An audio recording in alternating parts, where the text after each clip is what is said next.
What is up, everybody? Welcome back to another episode of the NBA Hardwood Show here on the RPS, Run Pure Sports YouTube channel. Talking today's Thursday 6-game slate, not a 7-game slate. We can talk a little bit about DraftKings' decision to leave the final island game off the slate. I think it's an interesting discussion point and a shorter slate. So we got a little bit of time. You guys know us on Draft Cheat, joined today by Mangone and Third and Schlong. And yeah, we'll be talking NBA, and then if we have time, maybe a little NFL. We got a showdown, New Orleans and the LA Rams tonight. So fun slate, a lot to talk about. I'll throw it to you first, Mangone. How you doing on this Thursday afternoon? Yeah, we left off the I think we left off that draft. Our FanDuel did it also, right? They left off one game, I think, right? So but that's I mean, I like leaving off the games. I don't know. I think it's a good thing, unless I can't count. But I just think that whatever's going to make people happy, right? I saw Bryce say it on Twitter, make the casuals happy, if they want it, sure. But like, I'll tell you this, if it's like a 4-game NBA slate and one game starts at 10, right? And the other ones lock at like 7:38 and like 9, we better not be leaving off that last game. Like that would just be stupid. So let's at least think about it a little bit. I'll say that. That's what I want these sites to do. Like, you can leave games off if it makes sense, but let's have it make sense, I guess, is where I'm getting at, DC. Yeah, I think it's fine. My preference normally would always be to just have more games, have more options, unless we're, talking like a monster slate, going from 12 to 11 or something like that. But I don't think it's a big deal. I mean, 6 is plenty, I think, to choose from. And you've got, if people play in the late slate or the showdown, you can argue it's a little bit better for that kind of action. So, yeah, I think it's fine. Not a big deal. And, it's like whatever you want to talk about. I've kind of been talking about the super tight pricing on DraftKings. I'm not a huge fan. Maybe some people aren't a fan of this, but fact of the matter is we've all got the same rules to play by. And, you got to pick winners and do your best given the slates and pricing and all that stuff you're given. So no real issue here. Bryce, your thoughts on DraftKings leaving off the last game and waking up here on Thursday afternoon? Yeah, I mean, I don't mind them leaving the game off. It's like if it brings more casuals to the table, like if their data shows that like casuals prefer it, like that's kind of what you sign up for as a professional. It's like you have to beat the games. It's like, I don't know, you're sitting down at a poker table and you think you're better at PLO, but like all the fish want to play Hold'em. What do you think you're playing? You're playing Hold'em. So I don't have any issues with it. As Travis said, like if it turns like a 4-gamer into a 3-gamer, then like I think that's way worse than turning like, I don't know, an 8-gamer into a 6-gamer on FanDuel today, an 8-gamer into a 7-gamer. So yeah, I mean, Showdown NBA is actually pretty profitable in GPPs just because people play like really dumb captains sometimes. So, I think the late slates and Showdown are like pretty solid.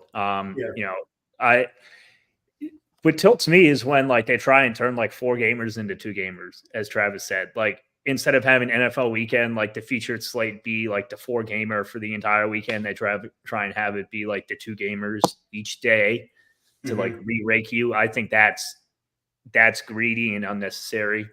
I don't think that casuals prefer that either. So like,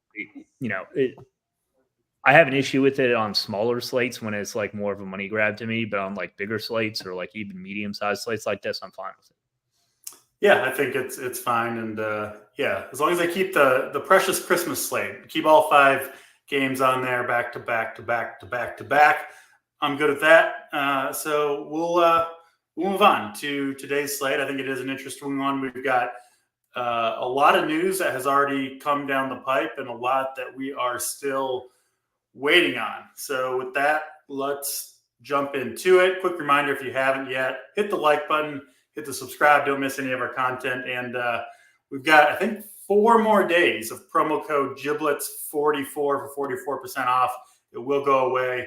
I have confirmed on Christmas. So if you haven't signed up yet, now is a great time to do so. jump into the first game of the night. It is not exactly a barn burner between two great teams, Utah and Detroit, the only game in the early 7 p.m. Eastern time window. Detroit still has not won a game in their life. Is it 25 straight losses? I think so, 24, 25, something like that. It's getting hard to keep track of how many it is at this point. But Mangone, they're favored in this game. Detroit favored by, I think it's 2.5. They're gaining some steam. I saw our guy JBC is on the Detroit train. I don't know if I can jump on a team that's lost 24 straight games as a favorite myself, but he's certainly a better NBA better than I am. So I get it against Utah. They're really bad too, and they are missing several important pieces. Obviously have been without Jordan Clarkson, Keontae George for the last few games. Now going to be without Talen Horton-Tucker and Lauri Markkanen, who both played last night. They're on a back-to-back. Most of their important players played big minutes yesterday against Cleveland. So I get it. Detroit, kind of the status quo, going to still be without Jalen Duren. Killian Hayes is questionable. That's really the big piece of news that we're waiting. Isaiah Stewart back in there. I don't think it'll be the James Wiseman Express tonight. Throw it over to you, Mangone. Detroit by 2.5, 235 total points expected in this one. Detroit, Utah. What do you got for us, Mangone? Yeah, I mean, listen, I'm not racing to the window to go bet the Detroit Pistons, but it would be nice to see them finally break the streak. It should be a pretty good DFS game, right? We always talk about who are the teams we like to target in DFS, right? And the Pistons are one of them, and the Jazz are another one, right? That's one reason why we were so interested in the Cavs yesterday. We were like, we don't care if Tristan Thompson and Sam Merrill are out there, with Georges Niang. It's because the matchup is so good, right? So have to really like the matchup here on both sides. So Cade Cunningham, point guards have absolutely been killing Utah. Cade Cunningham, we know what his ceiling can be. He showed it last game against Atlanta, right? 67.75. Now, I'm not saying I'm expecting him to do that again, but at his price, I think he's worth having in tournaments, worth getting exposure to and being overweight on.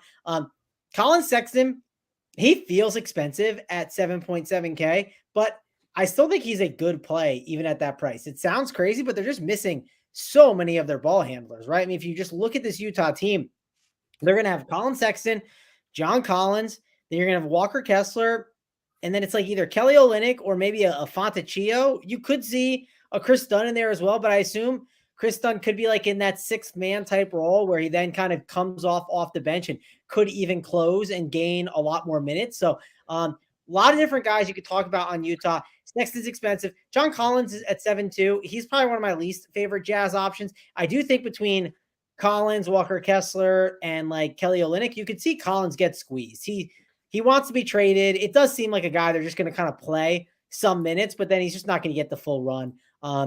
I do think Walker Kessler is a really good play at the center position at 6.6K. We know we like to target the Detroit Pistons with big men. This is a spot that Walker Kessler, I mean, he could play 25 minutes and have like 44 DK points, and that would not shock me at all, just the way that Walker Kessler can produce fantasy points. So Walker Kessler 6.6 in the conversation. Chris Dunn, I do like him.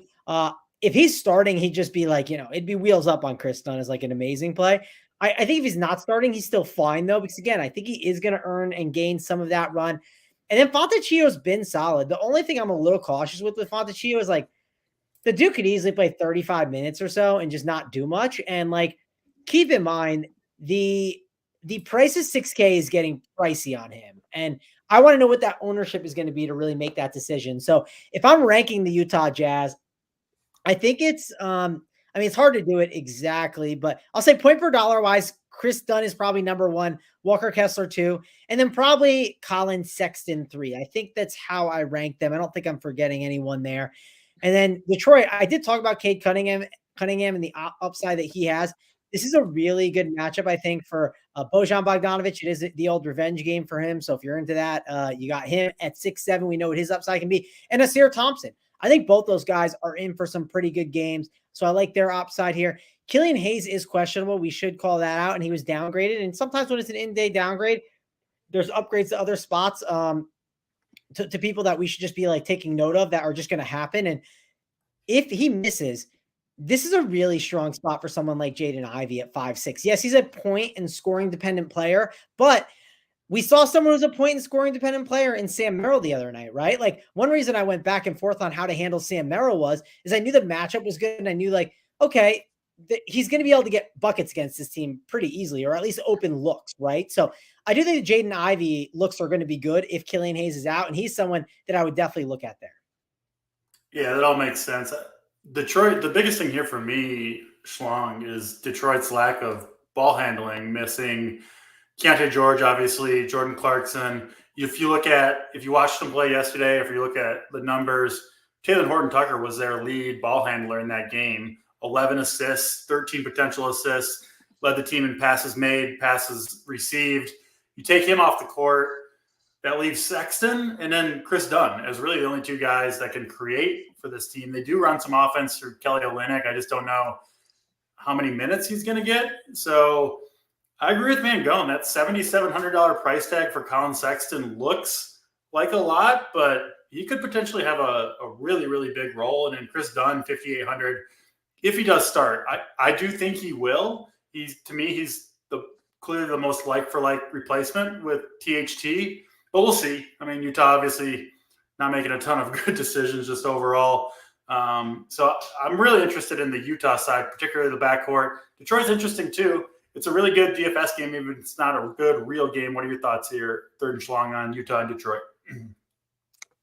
I like Sexton. I don't think it's too high of a tag for him. And I do want to note that him and Dunn are significantly cheaper on FanDuel, 4.8 and 7.2 respectively, as opposed to 7.7 and I think 5.8 for Dunn. Yeah. So you're getting a huge discount on FanDuel with these guys. And, especially to someone like Dunn, plays really well in the FanDuel scoring system just because he can rack up stocks.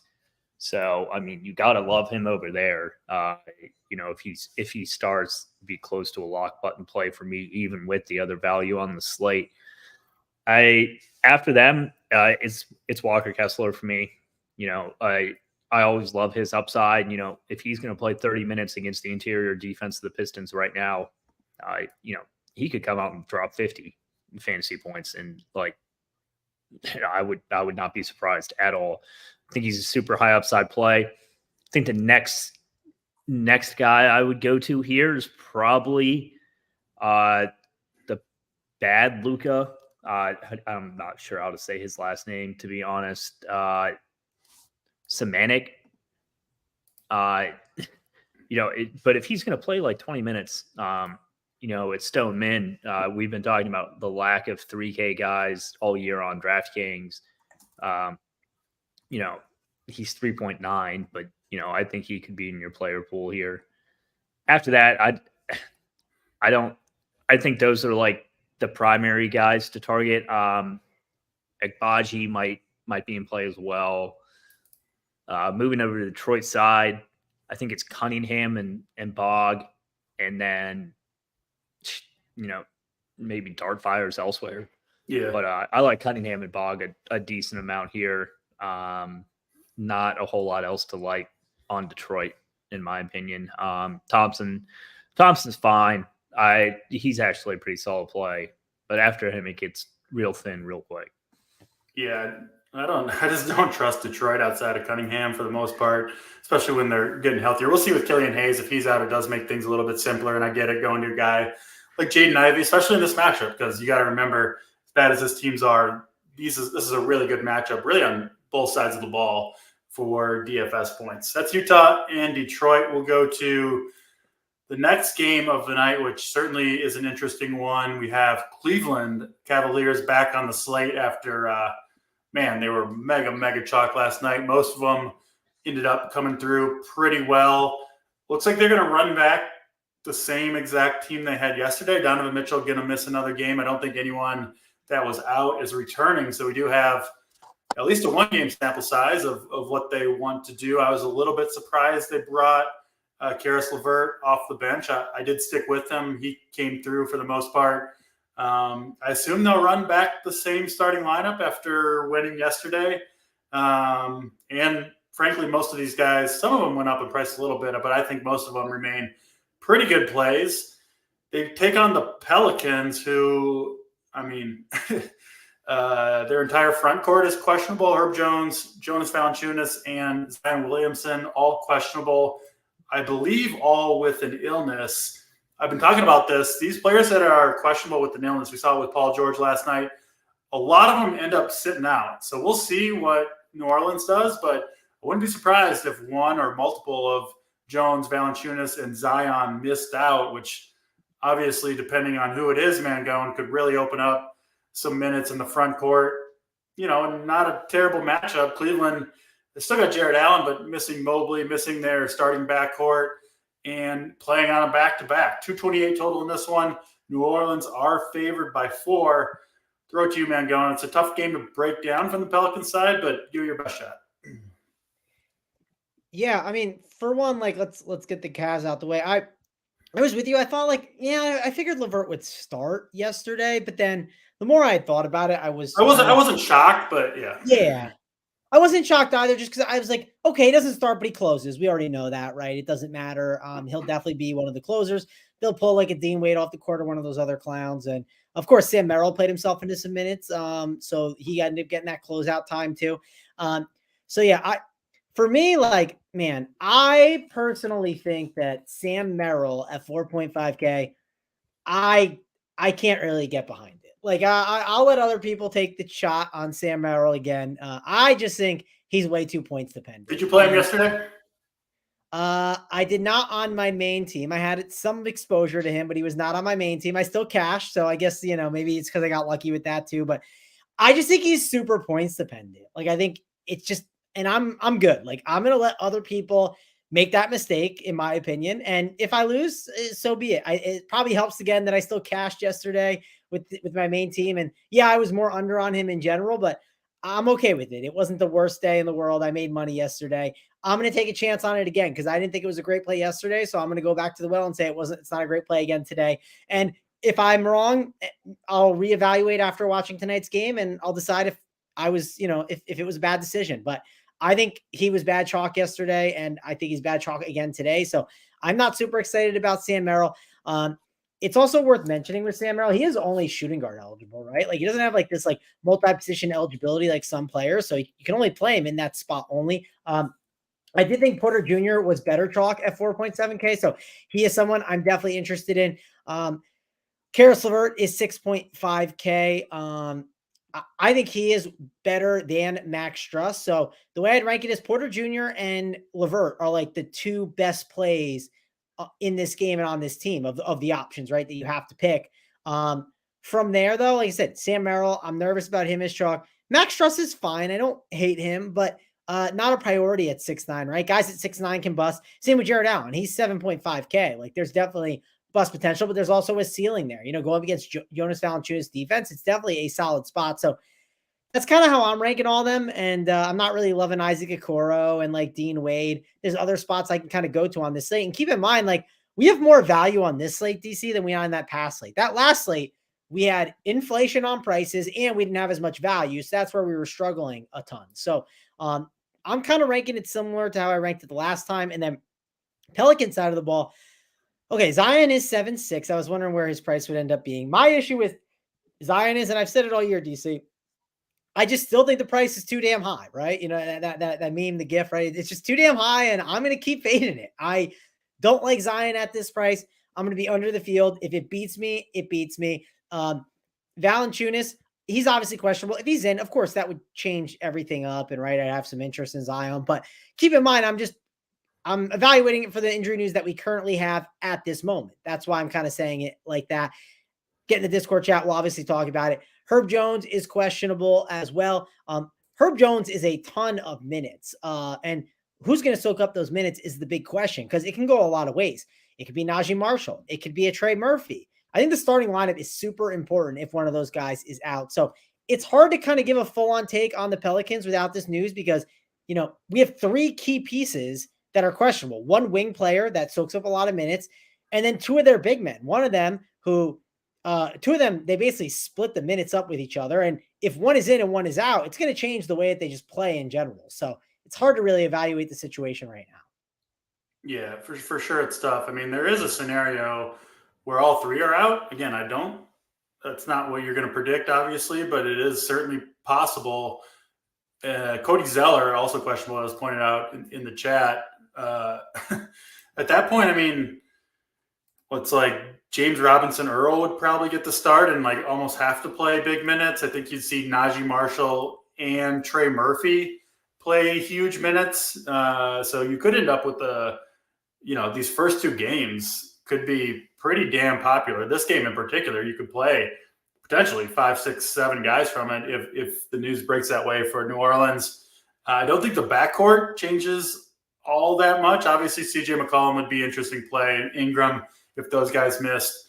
But obviously, moving parts here on New Orleans. We'll see when we get this news. Hopefully it's, not all the way up to lock of the first game, Bryce. But, yeah, your thoughts here, New Orleans and Cleveland and Mangone. I was one of the donkeys who played Mr. Merrill yesterday, and I'm sticking with him. I'm sticking with my guy, Mr. Merrill. He came through. DC hero. I'm sticking with him. You should go back to him. I don't disagree, but I'm not. I think it's one of those things like if you would have played him yesterday on your main team, you'd be back on board. That's what I gotta say. I don't know if I would, but we'll. I mean, obviously we can't say, but I know. We'll never know. We'll never know the answer. Yeah, we don't live in it. We'll we never can't play know, in but it worked out universe. well for me. Maybe Bryce can tell us if it was a donkey play, I guess. Yeah, you tell us, Bryce. Were you on Mr. Merrill on your main team? I didn't play a main team yesterday, so that's kind of a cop-out answer. On FanDuel, I was on FanDuel, I was 4 times the field because he was like 5%. All right, you're on Team DC then. Yeah.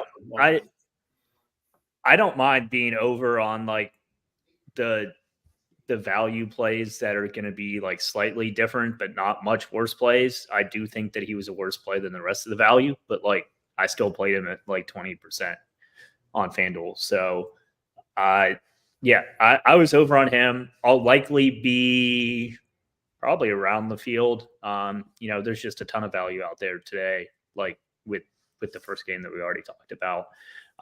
Craig Porter's the best play on the slate to me. I think his ownership will reflect that. He scored 30 points and went 6-6-7 last night or something like that. It wasn't, he can grind his way. He can score his way. There's a lot of ways for him to get there. They kind of need his scoring. I like Strus a lot on FanDuel. He's only 6-1 there. He had no stocks last game, had an awful shooting game, and still scored 30 FanDuel points. So, guys like that, I love to hammer. And I'm never over on Max Strus.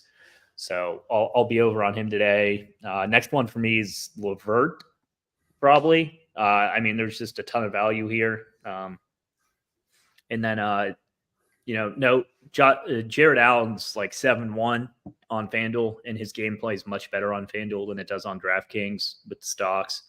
So, yeah, it's going to be Cleveland heavy for me once again today.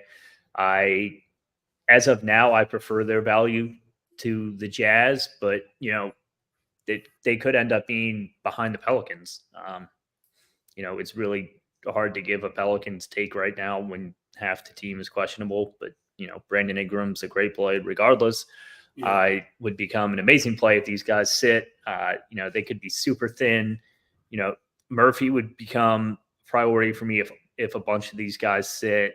I think he benefits the most just because, he can play such a variety of positions. Najee Marshall would probably be one after if the big guys sit.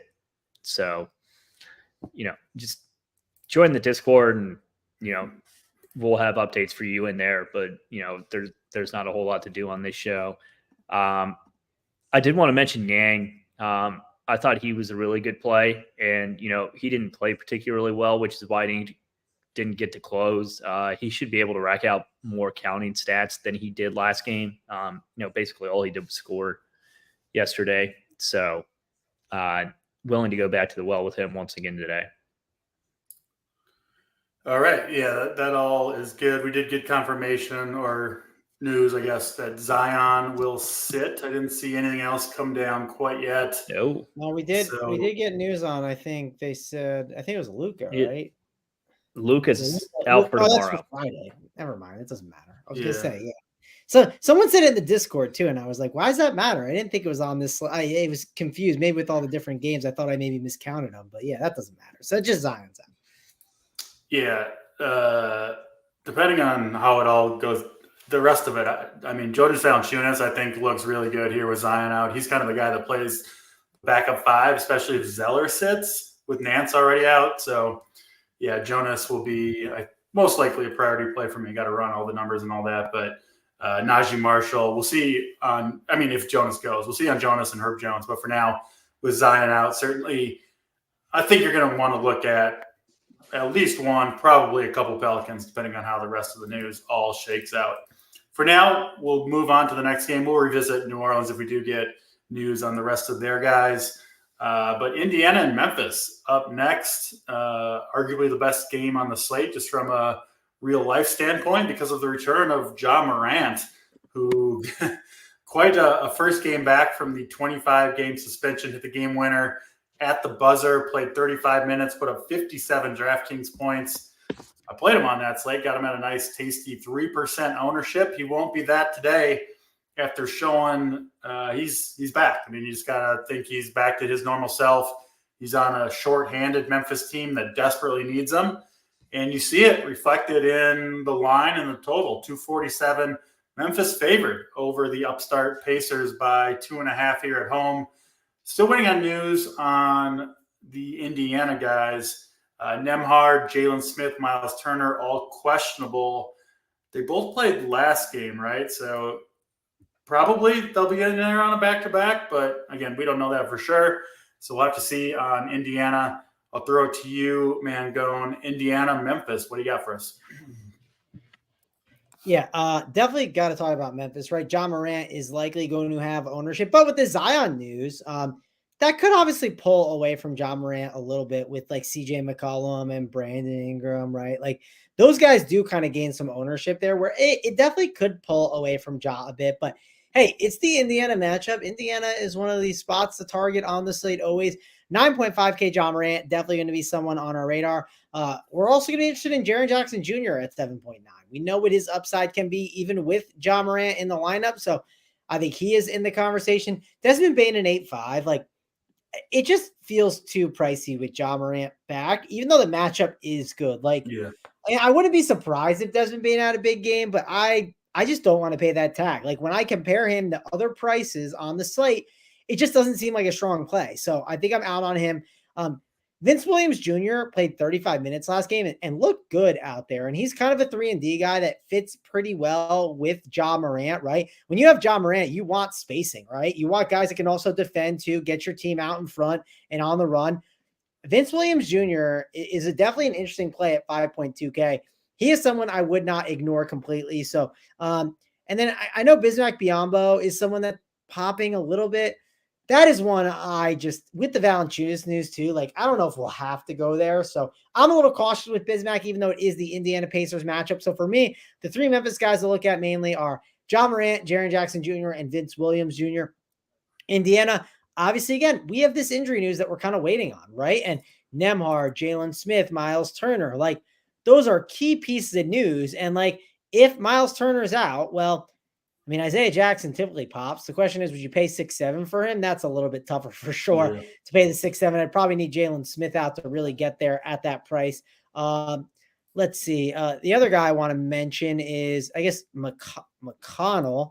They put him to 6.5. But to be fair, like, I would consider paying 6.5 for TJ McConnell. The only thing I would maybe debate is like, dude, I just go up to CJ McCollum at 7.5. Like these Pelicans are going to be really strong plays here with the Zion news. We know they're going to pop up a ton. So Pacers, it's hard to decide that news without it. That's over in the Discord chat, right? That's why we have the Up the Lock show with JSU, Big T, and Holden breaking it all down for you guys. So a little bit tougher for me to get to these Pacers guys. And I'll give DraftKings, I'll give them some credit to raising the prices, but they also went a little aggressive, right? I mean, it's a little high to be pricing some of these guys up. Like, should Isaiah Jackson be at that price tag? I don't know. That's too high. No, he shouldn't be 6.7. I'll go on the record on that one. Yeah. Well, there's a middle ground, right? I think it's good that we've like started to do that, but like, let's find the middle ground now, right? Let's get back to making it where it's correct. Yeah, agreed. Bryce, your thoughts on Pacers and Grizzlies? I think Morant's the best play. Morant. I know he had his last dust up with the Pacers. Like a bunch of his guys were like pointing like fake guns or imitating shooting sounds. Ooh, we got a dust up fake gun narrative. I like it. Yeah.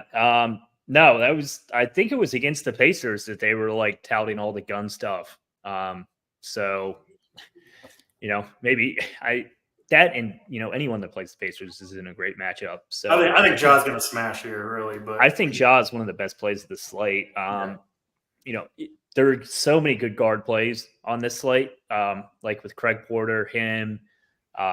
We've already talked about some of the other guys. CJ McCollum becomes a really strong play with Zion out.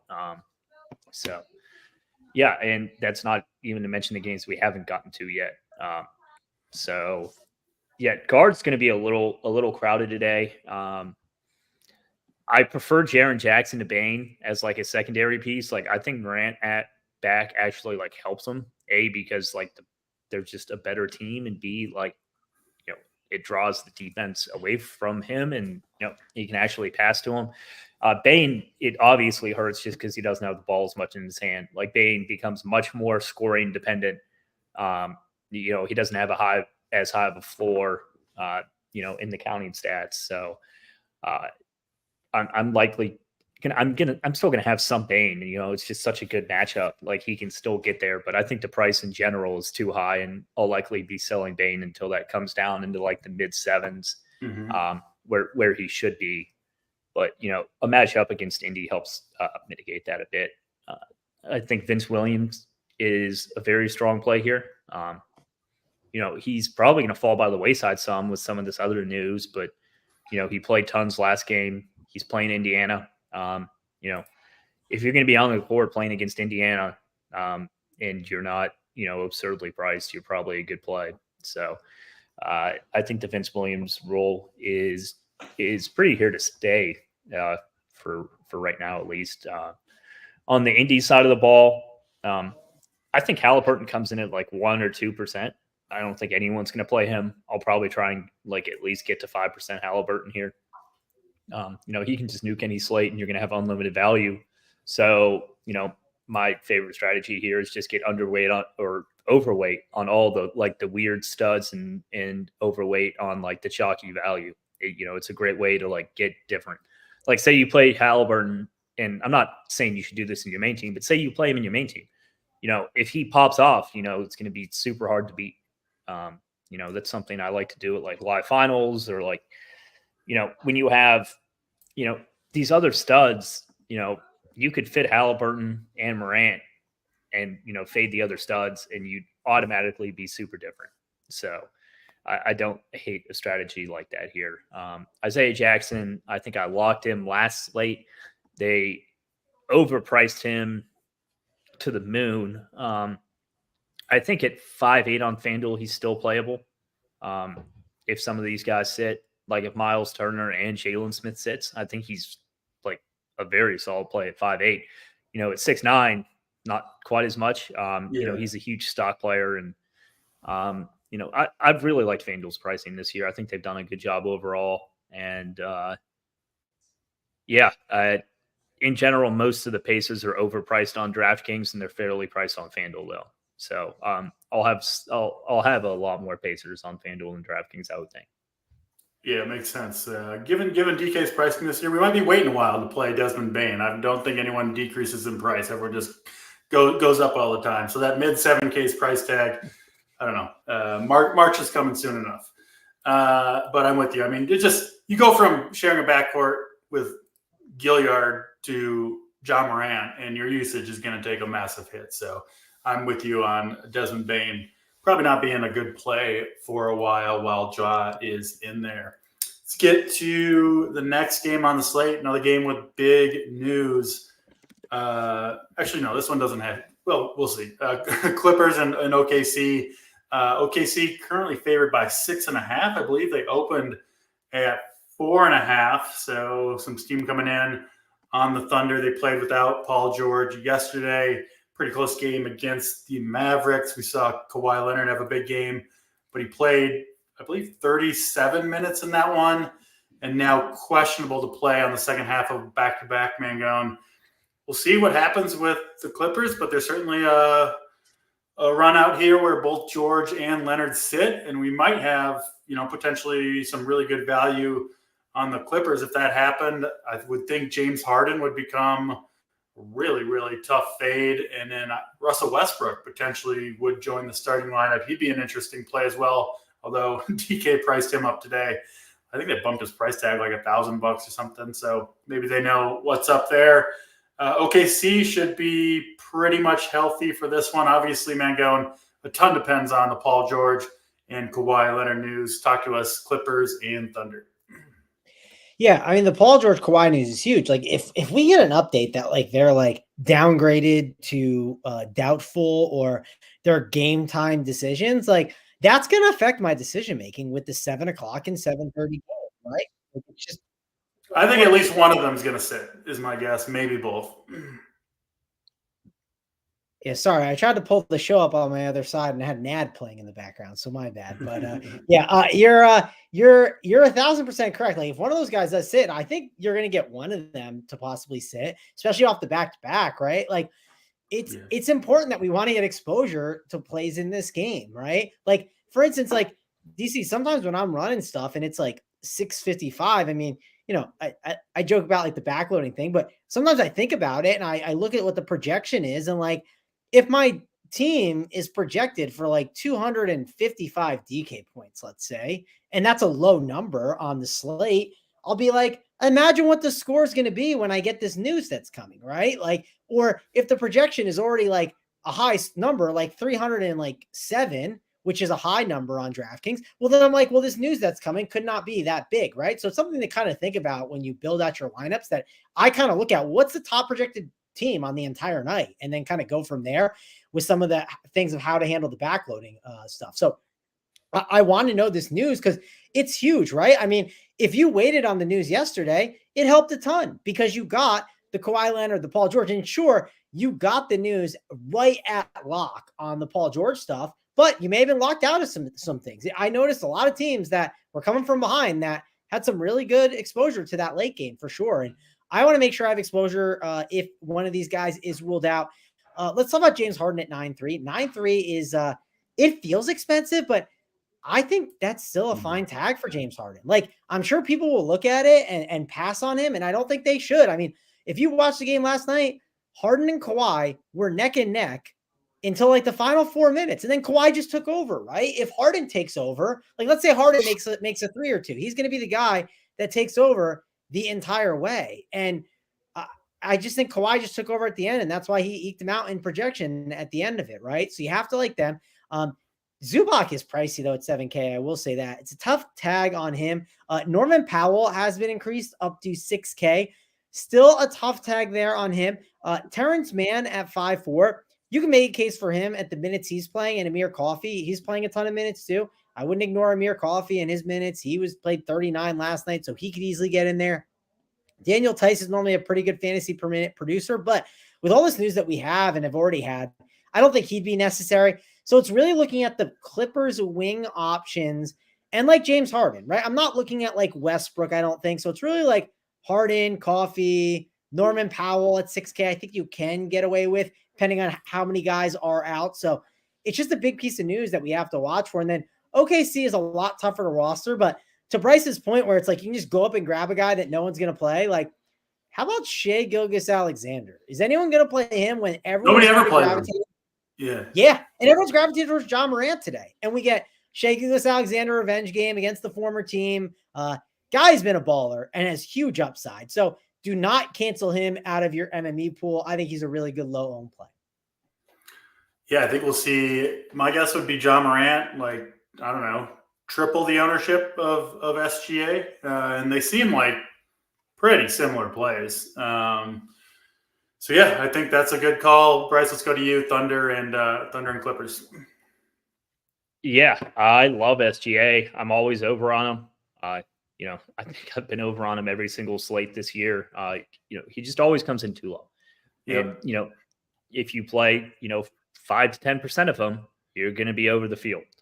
So it's not super hard to get over on him. Like I said, this is a great day to jam like cheap chalk and then rotate these studs up top. I do think it's worth leaving some room for flexibility later to play one of these Clippers guys.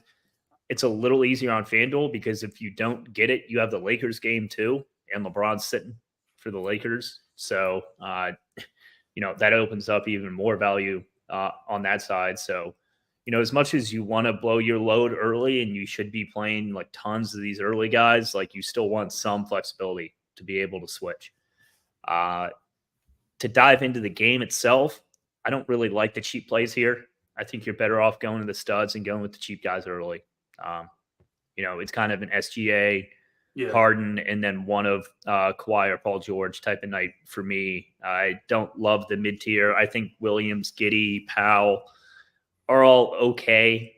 Those would kind of be like my favorite mid-tier guys.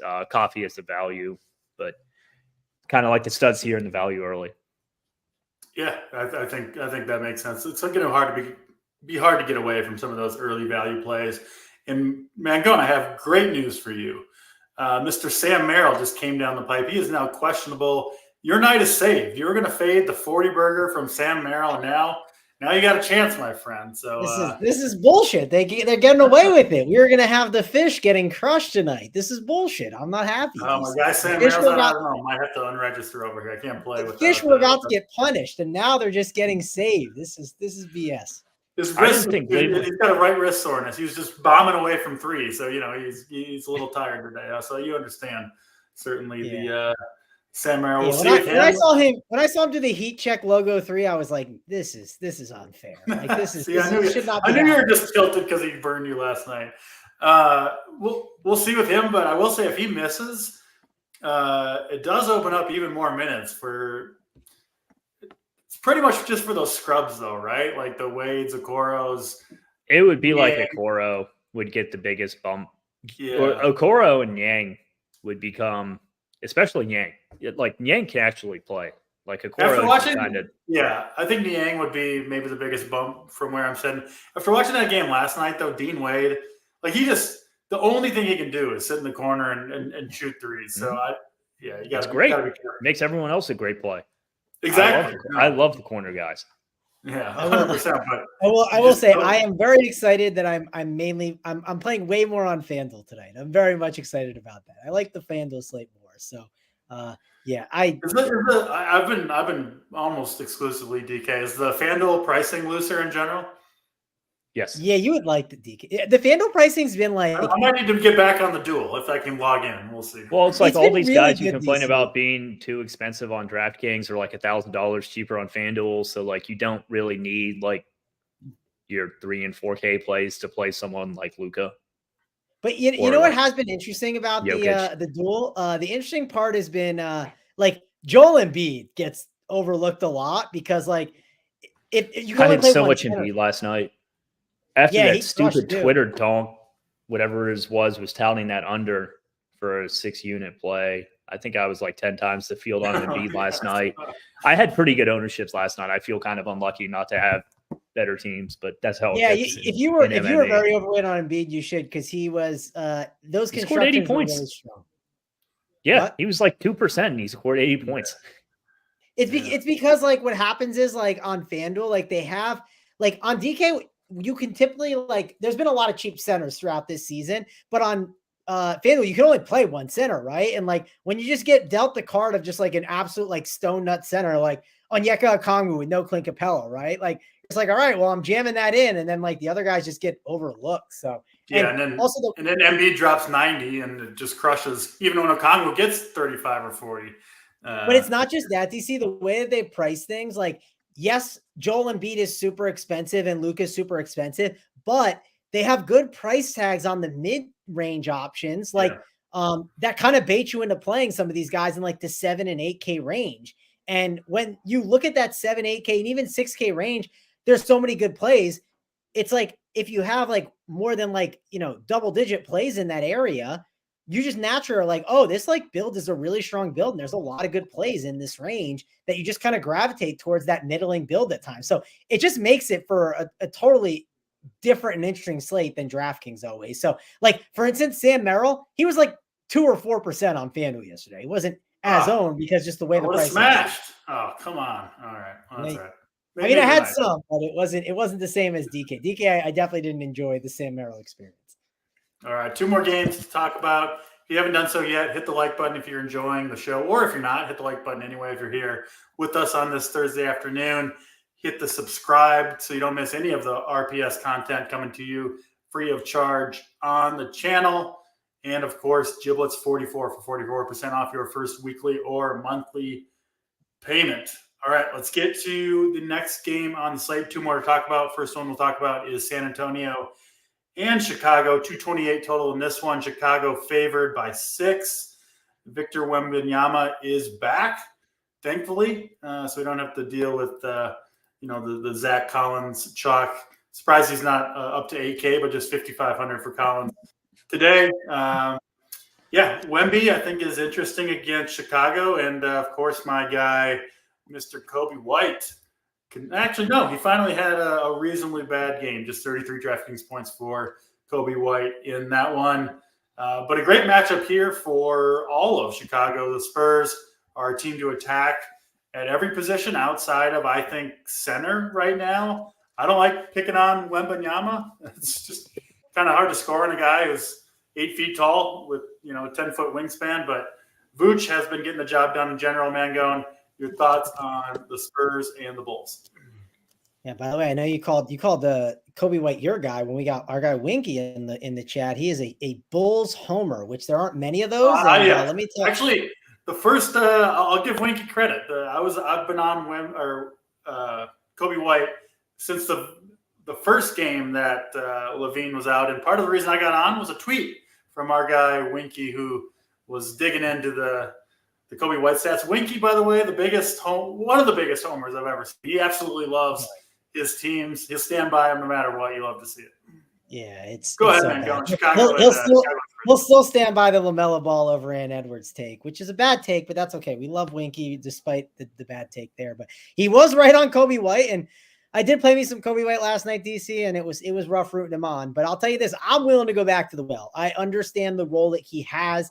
It's too good. I think he's a good tournament play. So I like the idea of going back to Kobe White, especially against the San Antonio Spurs, right? It is the old DeMar DeRozan revenge game against the Spurs. And DeRozan's role is pretty good too. We were talking about the duel a little bit. DeMar DeRozan, I had a lot of him the other day, and I'm definitely going to go back to DeMar DeRozan. He's a good play over there. So I'll have some DeMar DeRozan, no doubt in my mind. Nikola Vucevic at 8-1. I'll admit, I'm not super excited about Vucevic here at 8-1. There's other centers I'd rather get to. I know he's projecting out pretty good, but based on this Valanciunas news that came through and some other news we're going to get, I just don't think I'm going to be as excited about Vucevic. I'd rather go to Kobe White or DeRozan. When it comes to some of these other options, like we talked about inflation on DraftKings. Alex Caruso 6'1". I'm good. This just doesn't shoot enough for me. Pat Williams at 6'5". That price is too high. So for me, it's really the studs on the Bulls. And then on the Spurs side of the ball, Victor Wembanyama, he's probable for today. We know what his ceiling is. We can't ignore him in this spot. He's definitely a good tournament play. And then when it comes to the other options, like Keldon Johnson, Devin Vassell, listen, Vassell is questionable, but I think it's still a pretty solid spot for someone like him. Yes, the Bulls, they typically play a little bit slower, but I think there's some opportunity for these options. But the problem is, I think you got to limit yourself a little bit, right? Do I want to play Devin Vassell and Jeremy Sochan together? No. I don't think so on this slate. There were past slates that we've done it. This ain't the slate to do it. So I am not interested in playing too many Spurs, but I'm interested in some. I'd say I'd rank them as Wembanyama's number 1, Vassell number 2, Sochan number 3, and then that's really it for me. All right. Bryce, throw it to you for Spurs and Bulls. What do you got for us? A, love my boy Winky. Shout out him. B, shout out Kobe White. I think he was your play of the day last time we did a show together. Mateo barked during it, and he dropped 55. So Mateo's dead asleep right now, but maybe he wakes up for plays of the day. Don't wake him up. I don't plan on it. In terms of plays here, Wemby's the best play, in my opinion. After that, give me DeRozan, Vooch, and then White. Want nothing to do with these mid-tier Chicago guys. I'm never playing Williams or Caruso at 6K or above. even in their current situation. In terms of the Spurs, if Vassell sits, I like the rest of these secondary guys more. If Vassell's in, I would kind of limit my exposure to them, as you guys said. I would rank it Sokan first in terms of value, and then Keldon Johnson. Zach Collins, I think is still playable at 5.5, but that's fringe too much for him, like to even be in the pool with some of this other value we have on the slate. So yeah, once again, it's gonna be an easy theme for me today. Value early, studs later. That doesn't seem like rocket science to me. And then I know we have one more game to talk about, but I will say I would leave a little more flexibility for yourself on FanDuel, just because LeBron's out, so you're going to get some cheap plays from the Lakers that could go really underlooked. Yeah, makes sense with the Lakers and mini game. We'll talk about one more game though. The last game on the DraftKings slate: Orlando and Milwaukee. Two teams that are mostly healthy. Questionable guys for Orlando: Joe Ingles and Jalen Suggs. Milwaukee should be, I think, pretty much a full go here. 238 total in this one. Milwaukee favored by 8.5. Milwaukee's been really good offensively and not so great defensively, at least so far this year. Throw it to you, Mangone. You see much from this game? I personally don't think I'm going to find myself with much exposure to this one, but maybe you see it differently. What do you got, Orlando and Milwaukee? Yeah, that's what I wanted to say, but then I was like, okay, we should talk it through a little bit, right? Like Wendell Carter Jr., I know he only played the 23 minutes, but if you took a shot at him at 5'4", I don't think it's crazy here. When it comes to the Bucks, I typically like to target the Bucks guards, specifically Damian Lillard, right? So obviously the news with Jalen Suggs is important, because if Jalen Suggs is out, we're left with Cole Anthony, Gary Harris, Black. I mean, there's just not a lot of guards left, right?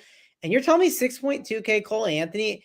I mean, I would have thought inflation would have hit him and he'd be like 7.2K on DraftKings. At 6.2, if there's no Jalen Suggs, Cole Anthony is a really interesting tournament play. So I think Cole Anthony is the main guy that I'm looking at. I don't mind Banchero at 8.2. I think he has upside at the price, but I think that's mainly it. On the Bucks side of the ball, I'll at least mention Bobby Portis at 5.5.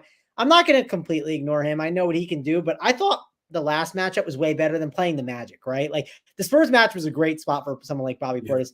Don't like it as much, but I'll just say 5.5 is a cheap price tag on someone like Bobby Portis. And now that we got some news on some of these players, I do think Bobby Portis was one of those values we were looking at, and he might not be as strong of a value now. But the upside is there at the 5.5K price tag. And then I think that's overall it for me.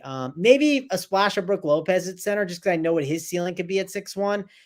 But overall, I'm not super excited about this game. It feels like a game I'm going to be a little bit lower on the Bucks side. And then if Jalen Suggs is out, I'll like Cole Anthony a lot. Yeah, I like the Cole Anthony call. We did get the Mateo bark, the lone bark of the show, while Wendell Carter Jr. was being mentioned third and long. So I don't think, listen, I trust Mateo. He came through with the Kobe White bark. I don't know if the bark on Wendell Carter Jr. is going to be enough for me to pull the trigger. What are your thoughts here, Orlando and Milwaukee? Well, he loves to bark at the door. So I think if it happened during play of the day, he went straight back to bed. I think we had a package dropped off for Christmas shopping. I'm a late last minute shopper, of course, like all self-respecting people are. So I've been having shit dropped off left and right. He is back asleep on the couch. There he is. That little ball of fur. Crazy guy. I think it's kind of like, once again, don't love the mid-tier guys. If Suggs sits, I'd have some interest in the Orlando guards, but guard is so strong today. It's still kind of hard to get there. I think Giannis is one of the better spends. Just because you're going to have the money for him and no one's going to do it. Those are the spots to give me Giannis in, especially on FanDuel, where, he can just go absolutely insane. He's the most expensive player by a good margin there, but think that's very warranted. I don't mind Wagner and Banchero. They'll be in the pool, but they're not priority plays for me. And I don't love Dame in this spot. There's just so many better guard plays. I'd much rather get way overweight on we're talking about SGA and Halliburton types of guys than him. All right, that's the Orlando-Milwaukee game. We know there's 2 more games that are on FanDuel, but we're gonna leave them off. No, not on the DraftKings slate, and they're not on our show, Mangone. I'm hosting the show. I'm making the call.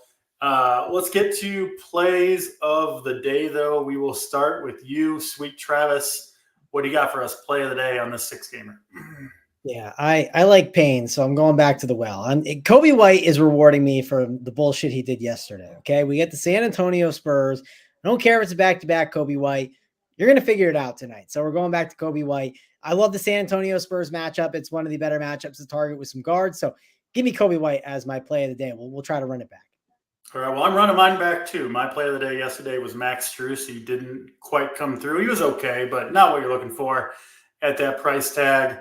And now with the GOAT Sam Merrill questionable to play, it could be a nice little bump to Max Strus. I think he delivers for us tonight after disappointing a bit last night. Let's go to you, Third and Schlong, your play of the day today. I'll have 100% of Craig Porter Jr., but I think he's too high owned to make a play of the day on, so I will go with Niang.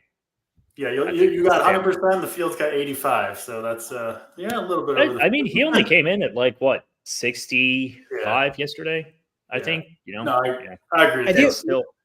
I do think we're waiting on Pelicans news, right? I will say I think Porter Jr.'s ownership could go down if we got just even more Pelican news come in. Just a little bit. He's going to be really highly owned no matter what. But he's going to be between 50. He's going to be between 50 and 70 regardless here.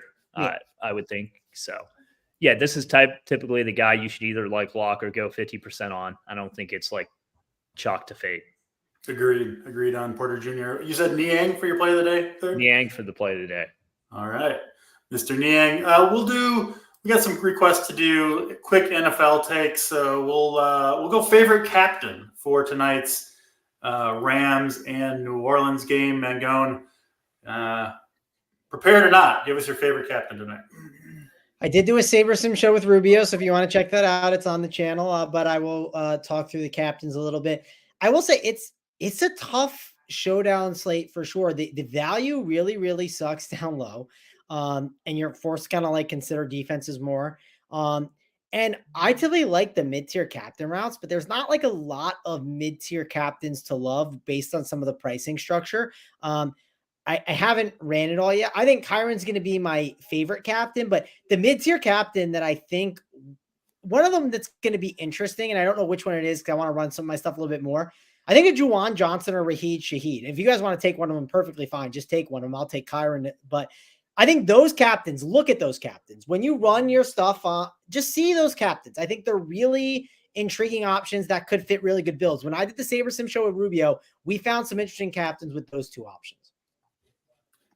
That makes sense. I'll go next, and I guess I'll take the chalk, probably the most popular captain, but Kyron Williams, just getting all the work for the Rams. I really like the Rams to run away with this game. I'll be heavy on the Rams. I think just a coaching mismatch between these two teams, kind of two teams going a little bit different directions.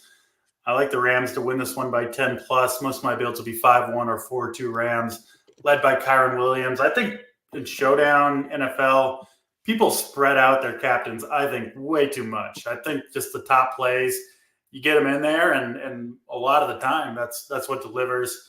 So that's what I'll be doing tonight as well. Bryce, your favorite captain for tonight's NFL game?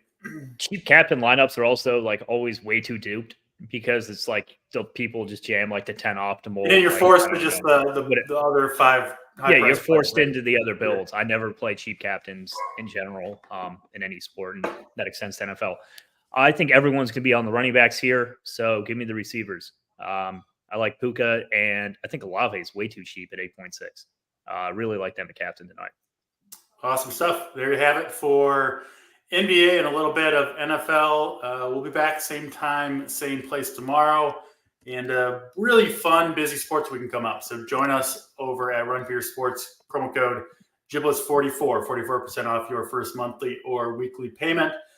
That will do it. Thanks for watching. We'll see you tomorrow for Mangone. For Third and Schlong, I'm Draft Sheet, and we're out of here.